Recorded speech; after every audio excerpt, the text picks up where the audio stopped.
दोस्तों, शेर अगर बूढ़ा हो जाए तो इसका मतलब ये नहीं है कि वो अब शिकार करना भूल गया है। और शेर कुछ दिन शिकार नहीं भी करे तो भी जंगल के जानवरों को यह नहीं समझना चाहिए कि शेर ने अब शिकार करना छोड़ दिया है। एक्चुअली में अजीत डोवाल के साथ में कहानी यही है। रिटायर्ड हो चुके हैं, गवर्नमेंट ने वापस से बुलाया कि आइए अपनी सेवाएं दीजिए, क्योंकि आपने अपने आईपीएस रहने के दौरान बहुत अच्छी सर्विसेज को सर्व किया है। कोई एलिगेशंस आपके ऊपर नहीं है। भले ही आपने अपनी जान को दांव पर रखा पाकिस्तान के अंदर, और आज वाकई में एनएसए अजीत डोवाल भारत के अंदर एज ए सिक्योरिटी सिस्टम रीढ़ की हड्डी की तरह वो काम करते हैं।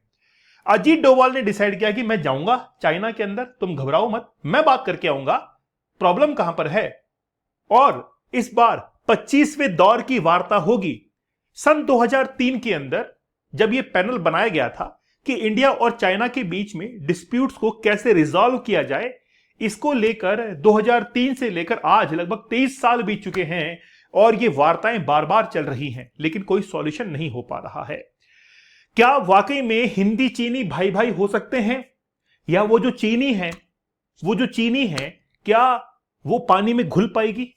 है ना, पॉसिबिलिटी लग रही है। पहले भी उन्होंने हमारे पीठ पीछे छुरा घोपा है। क्या अब विश्वास करने लायक हैं वो लोग?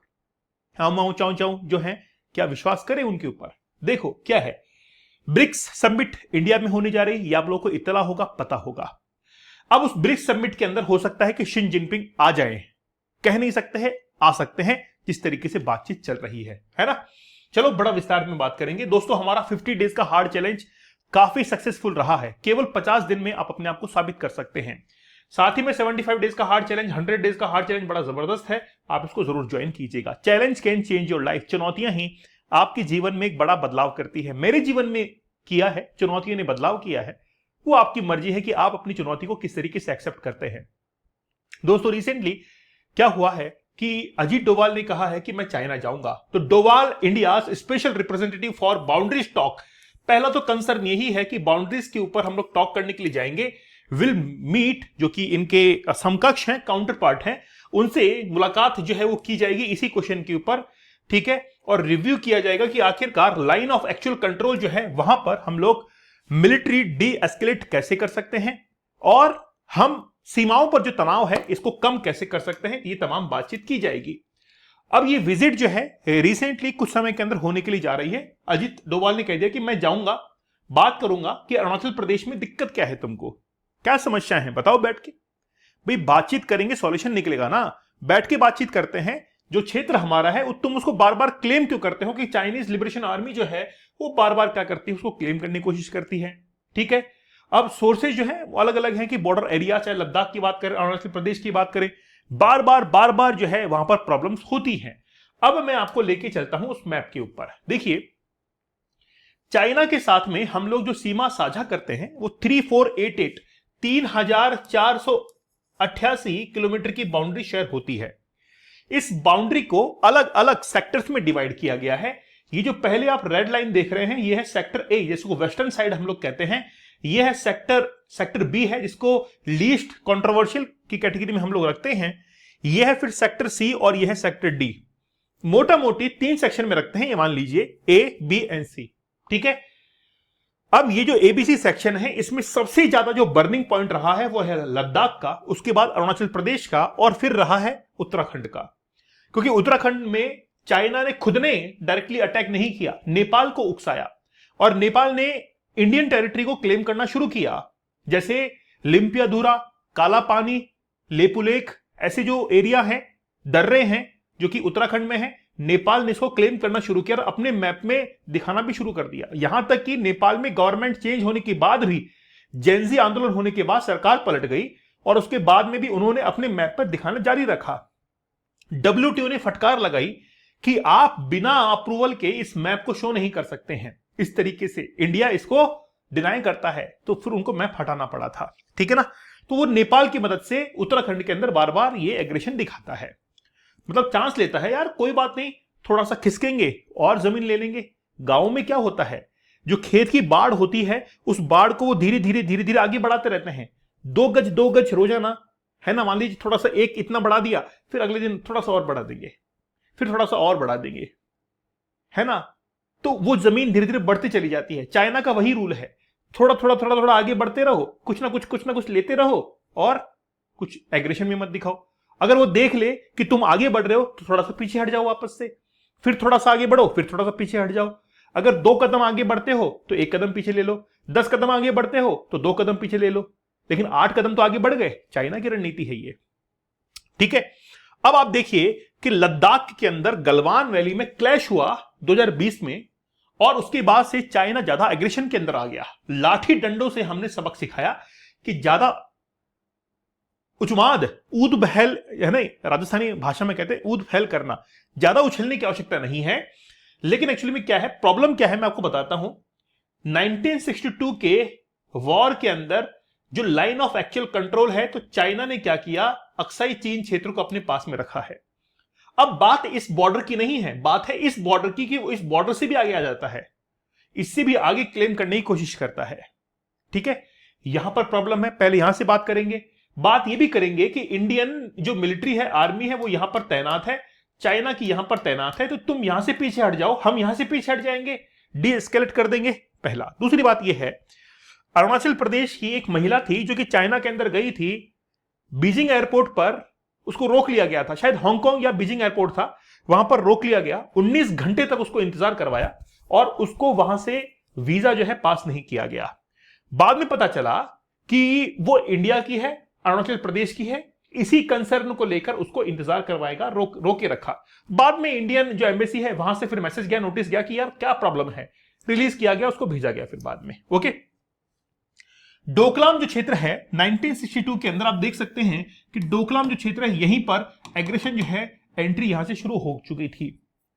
अब अरुणाचल प्रदेश के अंदर वो बार बार आगे बढ़ने की कोशिश करता है, क्योंकि यहां पर ऑलरेडी चाइना ने कई सारे अपने डैम्स बनाए हुए हैं ब्रह्मपुत्र रिवर के ऊपर, क्योंकि आगे जो ब्रह्मपुत्र रिवर है वो यू टर्न लेकर फिर इंडिया में प्रवेश करती है। तो चाइना ने क्या कर रखा है, यहां पे डैम्स बना रखे हैं, ठीक है।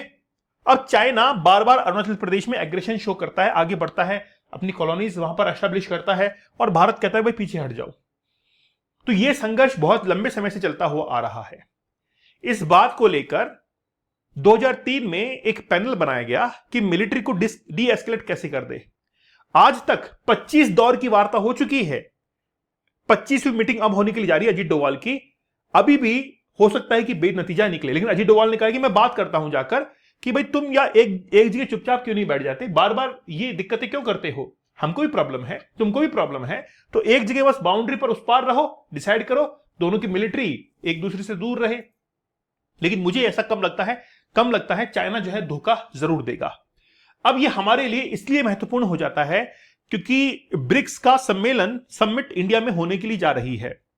ऐसे कयास लगाए जा रहे हैं कि शी जिनपिंग भारत में आ सकते हैं, और अगर वो आते हैं तो फिर भारत की तरफ से प्रधानमंत्री नरेंद्र मोदी जो है वो शिरकत कर सकते हैं और बातचीत की दौर आगे बढ़ सकता है। कुल मिलाकर बात यह है कि अगर ये बात आगे भी बढ़ती है तो हम आखिरकार इतना बात क्यों करना चाह रहे हैं। पहला पॉइंट, रिसेंटली मक्का पैक्ट हुआ जिसमें सऊदी अरेबिया, टर्की और पाकिस्तान शामिल थे, और अगर एक देश के ऊपर अटैक होता है तो सभी देशों के ऊपर अटैक माना जाएगा, ठीक है। अब इंडिया को यह चाहिए कि वो चाइना का कहीं ना कहीं समकक्ष, कहीं ना कहीं फ्रेंड जो है वो बनकर रहे। अगर चाइना के साथ में हमने तालमेल जो है वो खराब कर लिया तो दिक्कत फिर जो है वो आएगी, दिक्कत जो है वो फिर आएगी। इसलिए चाइना को भी अपने इन्फ्लुएंस में लेने की जरूरत है, पहला पॉइंट है। दूसरा पॉइंट यह है कि हम पाकिस्तान का जो इन्फ्लुएंस है इंडिया के ऊपर उसको भी कम करना चाहते हैं। चाइना ज्यादा ही उछल रहा है, पाकिस्तान ज्यादा ही उछल रहा है, पेट में दर्द हो रहा है, उसके पेट में दर्द हो रहा है ना। कई बार चुटकुलों में कही जाती है, जोक्स के अंदर, कि किसी को लूज मोशन हो जाते हैं तो कहला कि यार लाल कपड़ा तो बांध ले, बड़ी बड़ी ट्रेन रुक जाती है ना, तो ये तो रुक ही जाएंगे। पाकिस्तान रुकने का नाम नहीं ले रहा है, वो कह रहा है कि मैं तो आतंकवाद फैलाऊंगा, मुझे रोकना हो तो रोक लो। हाफिज सईद जैसे जो आतंकी संगठन चलाते हैं वहां पर खुलेआम घूमते हैं। कल परसों की तो न्यूज थी, है ना, कि हाफिज सईद वगैरह ये सब देखे गए थे, आराम से बढ़िया घूमते हैं वो, तो बाजार में शॉपिंग वॉपिंग करते हैं, ठीक है। तो कुल मिलाकर बात यह है, आर्थिक कारण भी इसके पीछे, भारत और चाइना के बीच में जो इकोनॉमिक रिलेशन है उसको भी मजबूत करने के लिए अजीत डोवाल जो है मीटिंग करेंगे। लेकिन मेनली कंसर्न है मिलिट्री डी एस्केलेशन, उसको लेकर जो है वो बातचीत की जा रही है। अरुणाचल प्रदेश के अंदर जो मैकमोहन लाइन है, इसको मैकमोहन लाइन हम लोग कहते हैं। ये जो मैकमोहन लाइन है आप देख सकते हैं कि ये बड़ी कंट्रोवर्शियल रही है। दिबांग वैली कंट्रोवर्शियल रही है, बार बार जो है यहां पर क्या करते हैं, ये अंदर आने का प्रयास करते, झड़प भी होती है।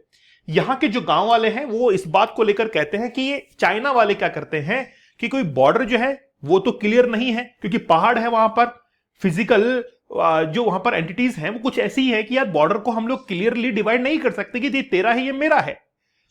अब चाइना वाले क्या करते हैं कि उसी चीज का फायदा उठाते हैं और वो आगे आते चले जाते हैं। तो वहां के जो लोकलाइट है वो ये कहते हैं कि बार बार कॉन्फ्लिक्ट होता है, हर दिन कॉन्फ्लिक्ट होता है इन लोगों के बीच में, भले ही गोलियां ना चलती हो लेकिन हाथापाई तो होती है इनके बीच में, है ना। फिर हम ये भी पूछ लेते बताओ कौन जीतता है ना, बताओ यार कौन जीतता है। तो कुल मिलाकर बात यह है कि 2020 के अंदर जो गलवान वैली इंसिडेंट हुआ था तब से लेकर आज तक कभी भी रिश्ते जो है वो नॉर्मलाइज नहीं हुए हैं, है ना, नॉर्मलाइज नहीं हुए हैं। कोशिश इस बार 25वें दौर की है, हो सकता है कि इस बार नॉर्मलाइज जो है वो हो सकते हैं। ठीक है, बात समझ में आ रही है आपको। तो कुल मिलाकर बात यह है कि चाइना को अपने इन्फ्लुएंस में करना ही पड़ेगा। अभी कुछ क्रिटिकल पोजीशन ऐसी ही चल रही है ना, क्रिटिकल कंडीशन कुछ ऐसी चल रही है कि चाइना का भी हमको एक मतलब साथ नहीं चाहिए, कम से कम वो अटैक तो ना करे, क्योंकि हमको तो पाकिस्तान को निपटना है, बलूचिस्तान आजाद होने वाला है, जम्मू कश्मीर को हमको खाली करवाना है। ये 3-4 मुद्दे हैं, पहले इन पर हम लोग काम कर ले, फिर चाइना को निपटेंगे। तब तक उसको बहला के पुचकार के रखो कि भाई तुम चुप रहो भाई, है ना, ठीक है ना, इस तरीके से। तो 50 डेज का हार्ड चैलेंज, 100 डेज का हार्ड चैलेंज, 75 डेज का हार्ड चैलेंज, मैंने 365 दिन में से 235 दिन तो हार्ड चैलेंज के ही कंप्लीट कर दिए। इसमें हर दिन मैंने लाइव आकर सेशंस आपको दिए हैं। दीपक इंदौरा ऑफिशियल टेलीग्राम चैनल पर आप जरूर ज्वाइन कर लीजिएगा। तो मिलते हैं आप लोगों से नेक्स्ट सेशन के अंदर, तब तक धन्यवाद, थैंक यू, जय हिंद।